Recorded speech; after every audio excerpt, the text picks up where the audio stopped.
Беке, мына қара жәшіктер не екен? Біресе дауыс шығады, біресе шықпайды. Мен де осыған таңырқай қарап тұрмын. Былай түріне қараған уақытта әлгі дыбыс күшейткіш сияқты. Мына қараған уақытта. Бірақ дыбысына қарасаң гуілдеп тұр. Гуілдеп тұр, мына жақтағы айтылған сөздерді естіртпейді. Бір мезгілде сәл тыншитын кез бар қарасаңыз. Сол кезде қарасаңыз, аяқта дауыс естіледі. Соған қарағанда әдейі қойылған нәрсе сияқты, өкінішке қарай. Мына тағы да билік мін тыныш арасында сәл үзіліп қалған уақытта ана жақтағы дауыс естіліп қалады.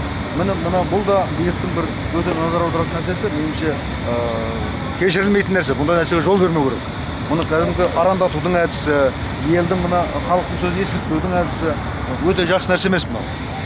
Егер де мұны түсінерек, егер ана жақта қосымша микрофон тұрып ел сөз өткен болса, мұны керісінше тек қана елдің тыныштығын бұзып тұрған нәрсе сияқты.